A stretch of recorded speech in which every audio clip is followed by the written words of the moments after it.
When Julia Mercer's sister called me, I almost said no. She explained that he had been in a car accident, fractured leg, bruised ribs, stitches near his temple, and that he would need help around the house for the next few weeks.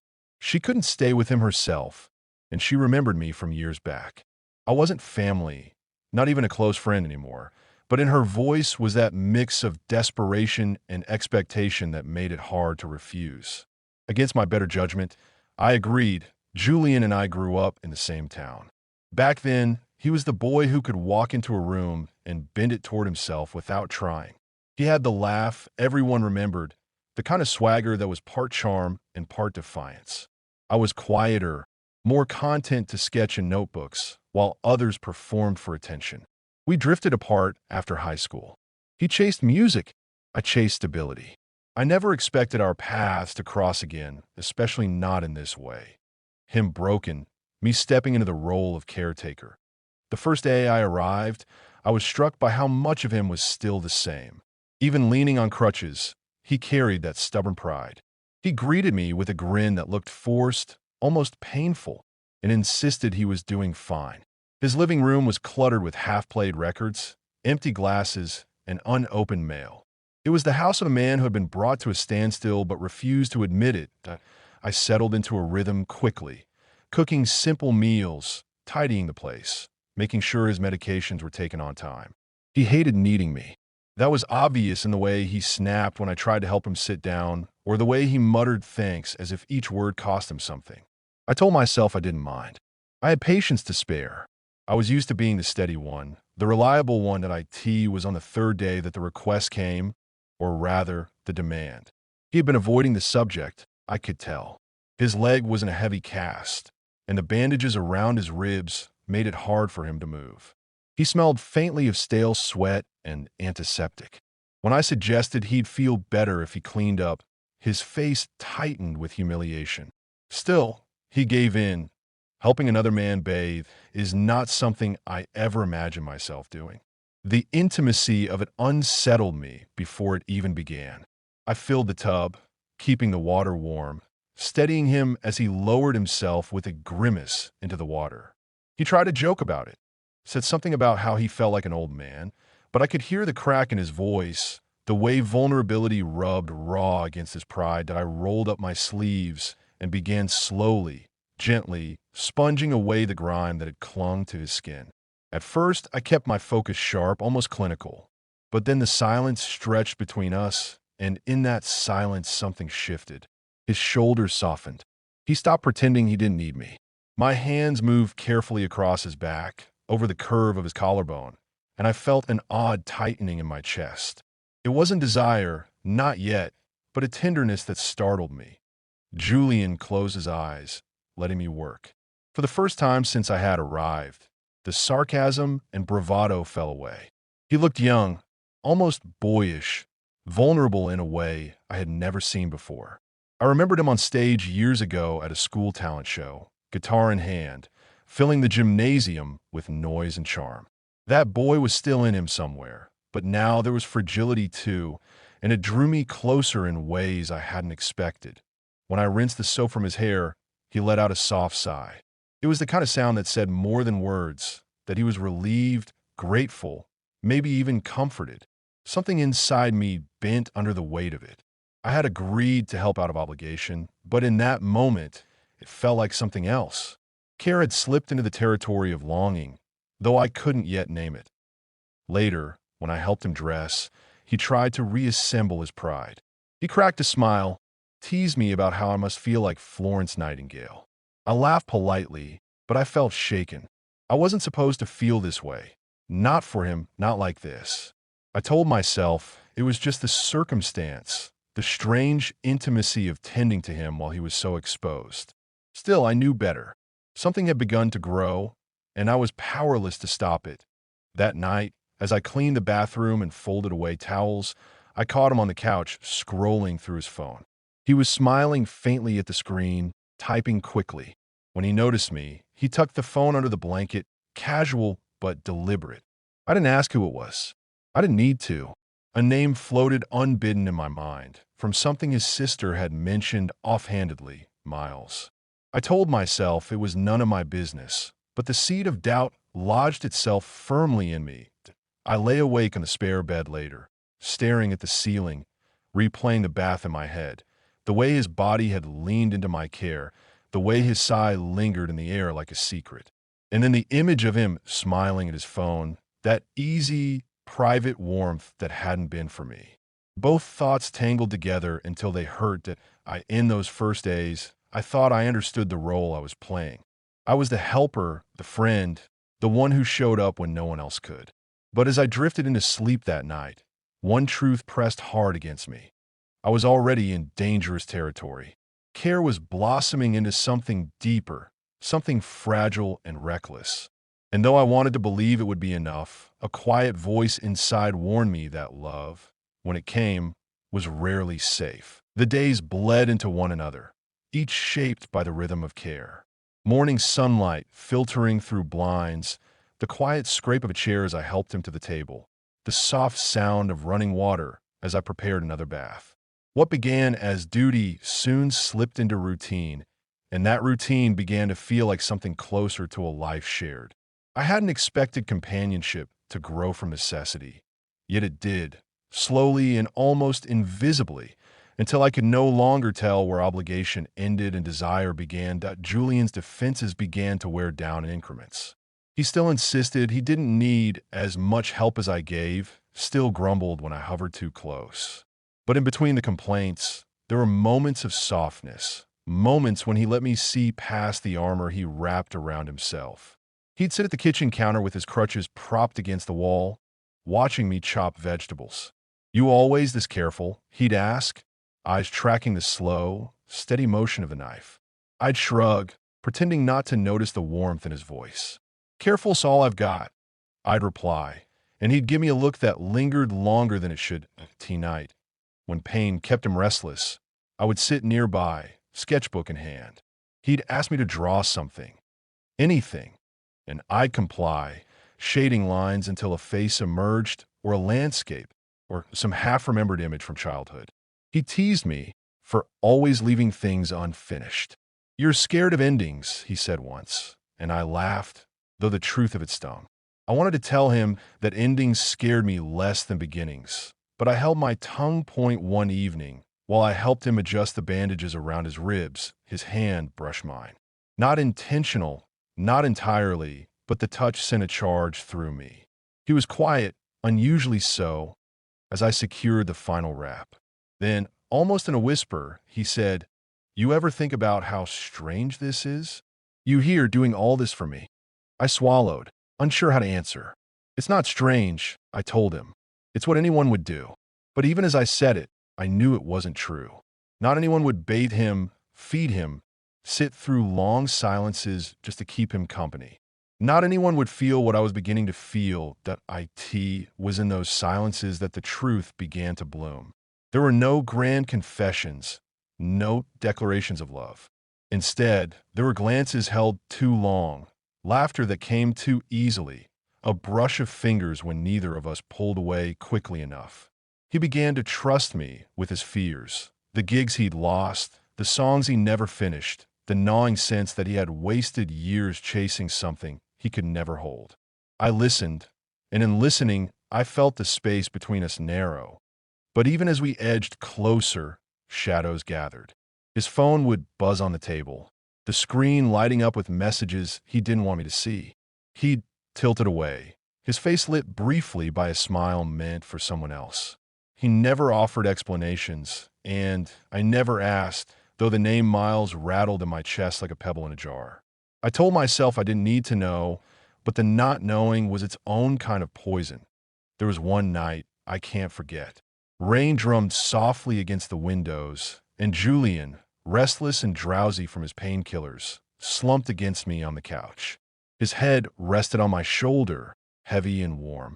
I could feel the steady rise and fall of his breathing. Then, half conscious, he murmured, "Don't leave me." The words were fragile, carried on a sigh, but they rooted themselves deep inside me. I froze, heart pounding, afraid to move in case I shattered the moment. By the time I gathered the courage to respond, His breathing had already evened out into sleep. The confession I wanted to make about how deeply I had fallen into this dangerous tenderness never left my lips. But it lived inside me, burning quietly each time I bathed him, each time I dressed his wounds, each time his hand lingered on mine as though by accident. I convinced myself that maybe, just maybe, this closeness was leading us somewhere. That the smiles, the late-night talks, the whispered plea not to leave were signs of something real. Still, doubt was always there, gnawing. The memory of his secretive smile at his phone would rise whenever my chest swelled with warmth. I tried to ignore it, tried to tell myself that love could grow even in half-light. But love, I was learning, does not grow quietly. It demands. It claws at you until you can no longer look away. By the end of the second week, I had stopped pretending. I knew I loved him. I knew, too, that he might never truly be mine. But love doesn't ask for permission before it arrives. It simply takes root, and before you realize, it has become the air you breathe. I could feel myself changing under the weight of it. Less cautious, more vulnerable, reckless in a way I had never been before. And yet, for all the warmth and closeness we shared, there remained an invisible wall between us, one I couldn't scale no matter how much I wanted to. He let me in, yes, but only so far. Each smile, each sigh, each whispered word was a gift, but it was never a promise. I told myself that one day soon, he would choose. He would decide whether the care that blossomed between us could become love, or whether it would wither beneath the shadow of someone else's name. That night, as I closed the bathroom door after another bath, I found him waiting in the hall, leaning on his crutch, his face unreadable. "Noah," he said quietly, "I don't know what I'd do without you." The words should have comforted me. Instead, they tore me in two, because even as my heart leapt, I couldn't ignore the way his phone vibrated again in the next room, a reminder that I was not the only one he leaned on, not the only one he wanted. I discovered the truth by accident. Or perhaps, if I'm honest, I had been circling it for days, waiting for the evidence to finally show itself. Julian had left his phone on the couch while he hobbled into the kitchen, and it lit up with a message that flashed too quickly for me to ignore. "Can't wait until you're healed. I miss your body. I miss us." The name attached to it was the one that had haunted me in silence. Miles.my chest tightened, and I told myself to look away, but the words burned themselves into me. By the time Julian returned with a glass of water, I had schooled my face into something neutral, though every muscle in me ached with the weight of betrayal. He lowered himself onto the couch, oblivious to the storm that had just torn through me, and I forced a small smile that tasted like ash. That night, I couldn't sleep. I lay awake listening to the sound of his breathing from the other room, and every inhale felt like a knife. I thought about the bath earlier that day, the way his body had leaned into my care, the way his eyes had softened in the warm water. I thought about his head against my shoulder, about the whispered, "Don't leave me." I thought about how foolish I had been to believe those moments were mine alone. The next morning, I asked him about it. I tried to be casual, though my voice trembled despite me. "Who's Miles?" His jaw tightened almost imperceptibly before he shrugged, dismissive. "Someone I used to see. Nothing serious." He said it as if the words were supposed to erase the intimacy of the message, as if I were imagining the longing behind them. I wanted to believe him, but the lie was too thin, too fragile. "You're still talking to him," I said quietly. He gave a half-smile that didn't reach his eyes. "So what if I am? I'm not dead, Noah. Just because I'm stuck here doesn't mean my life outside disappeared." The words landed hard, cruel not in their intent, but in their indifference. He didn't understand, or maybe he did, and chose not to care, that every glance, every touch, every shared silence had meant more to me than they ever did to him. The bath that evening was different. I tried to keep my movement steady, but my hands betrayed me, trembling slightly as I sponged his skin. He noticed. "What's wrong with you tonight?" he asked, his tone edged with impatience. I shook my head, unwilling to give voice to the hurt sitting heavy in my throat. He leaned back, closing his eyes, and I studied the curve of his jaw, the shadow of stubble I'd grown accustomed to shaving for him. My chest swelled with a mixture of love and grief, so strong I could hardly breathe. Halfway through, I realized he wasn't really present. His eyes stayed closed, yes, but his lips curved faintly, as though savoring a memory that didn't belong to me. It struck me with brutal clarity. He wasn't here with me at all. Even in this moment of intimacy, he was elsewhere, thinking of someone else. My heart broke quietly, without protest, as though it had always known this was coming. Later, I overheard him on the phone. His voice, hushed but unmistakably tender, floated down the hall while I stood frozen outside the half-open door. "I miss you too," he murmured, laughter threading through the words. "Soon, as soon as I can walk without this damn cast." I pressed my hand against the wall, steadying myself, willing the sting in my eyes to fade. I had bathed him that night, had poured myself into the role of caregiver, had touched him as though my hands could carry my heart into his skin, only to realize he was saving his tenderness for someone else. The next day, I moved through the motions of care like a ghost. I cooked, cleaned, helped him with his crutches, all while carrying the hollow ache of knowing I had never been enough. He tried to tease me as he usually did, but my laughter was brittle, breaking apart in the air. "You're quiet today," he observed.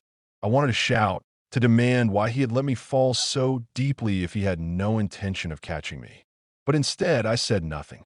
Silence was safer than words I couldn't take back.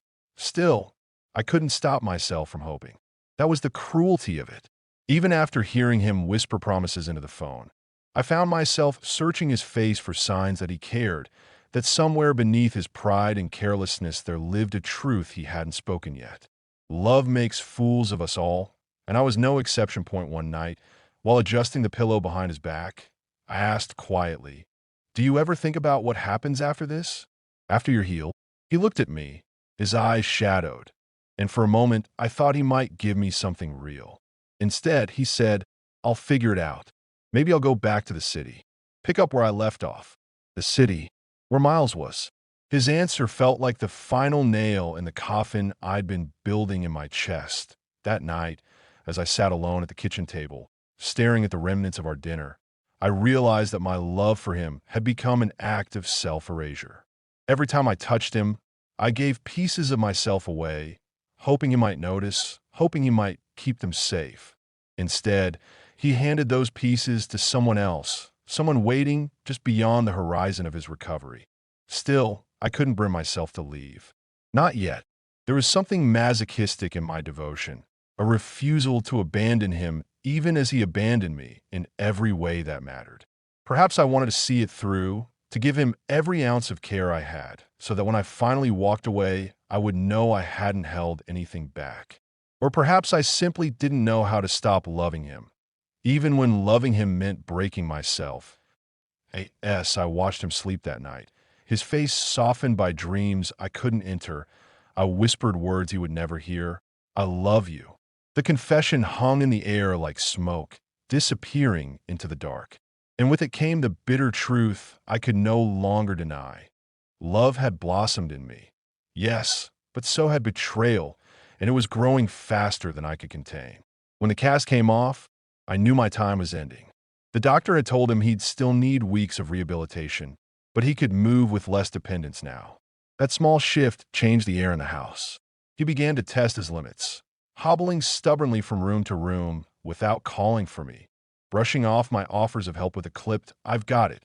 It should have made me proud to see him stronger, but instead it hollowed me out. Every new step toward independence was also a step away from me. One evening, after he managed to shower mostly on his own for the first time, he came into the kitchen with damp hair, leaning on the counter as though to remind me he was capable now. "You won't have to stick around much longer," he said, almost casually. The words hit like a cold blade. I stirred the pot on the stove, careful not to let my hands shake. "I know," I answered softly. He must have heard the fracture in my voice, because he turned to look at me, really look, as though he hadn't considered what this meant for me until that moment. That night, I made the decision. I couldn't keep pretending that my care was enough, that the intimacy we shared was building towards something lasting. He loved someone else, or at least he loved enough to keep someone else waiting for him. I couldn't keep giving myself away piece by piece only to be discarded when he was whole again. When I told him the next morning that I planned to leave once he was steady enough, he stared at me in silence, as if my words were in a language he didn't understand. "You're leaving?" he asked finally, his voice almost childlike. I nodded. "You don't need me anymore, Julian." He opened his mouth, then closed it again, struggling to find words. At last, he said, "I don't know what I'd do without you." The truth pressed hard against me. He wanted my care, my presence, the way I filled the silences of his days. But he didn't want me, not in the way I wanted him. I could not keep confusing his dependence with love. "You'll figure it out," I whispered. My voice trembled, but my resolve did not. Still, part of me longed for a confession, some proof that I had not imagined the closeness between us. And in a way, he gave it. That evening, as I helped him settle back onto the couch, he caught my wrist and held it tightly. His eyes were damp, stripped of the arrogance that usually armored him. "I don't know what love means anymore," he admitted. "But I know that with you, it feels different, softer, safer. I don't feel that with Miles." The name struck me like a wound reopened, yet his words glowed faintly, like embers in ash. I wanted to believe them. I wanted to cling to them as proof that all I had given him hadn't been for nothing. But even as he spoke, I saw the hesitation in his eyes. He wanted both worlds, the wild rush of Miles and the steady devotion of me. And love, real love, does not survive being divided. The last bath we shared remains etched in my memory like a painting I'll never forget. He was quiet, almost reverent, as I helped him lower into the water. There was no joking this time, no forced laughter. Only silence, heavy and thick, broken by the soft splash of water and the slow drag of the sponge across his skin.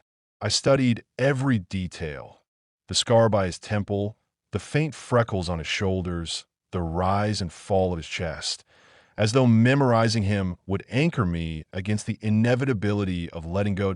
At T1 point, his hand covered mine, stopping its movement. Our eyes met, and for a heartbeat, I thought he might say the words I had been starving to hear. Instead, he whispered, "Thank you." Just 2 words, but they carried the weight of everything unsaid between us. Gratitude, not love. And yet, it was enough to undo me. When I finally gathered my things and prepared to leave, the house felt unbearably still. He stood by the door, leaning slightly on his crutch, watching me with a look I couldn't read. "Will you come back?" he asked, his voice cracking at the edges. I wanted to lie, to soothe him with false promises. But I couldn't. "No," I said quietly. His face fell, but he didn't try to stop me. That silence was answer enough. Months have passed since then, but the memory lingers. I still see him sometimes in my mind, his head resting on my shoulder, the steam of the bath curling around us, the soft sigh that first awakened something in me. I bathed him, and in that moment, care blossomed into love. That was true, but what followed was betrayal, quiet and cutting, a reminder that love does not always return in equal measure. And yet I do not regret it. Love, even unreturned, is never wasted. It changes you. It shows you the depths you are capable of, the tenderness you can offer. It leaves you scarred, yes, but also more human. I gave him my care, my devotion, my heart. And even if he chose someone else in the end, he cannot erase what we shared. Sometimes, late at night, I catch myself tracing the memory of his skin beneath my hands, the weight of his trust when he let me bathe him, the flicker of something that might have been love if he had been brave enough to claim it. And though it aches, I hold on to it. Not because it ended the way I wanted, but because for a brief, fragile span of days, I loved fully. And that love, however betrayed, will always be mine.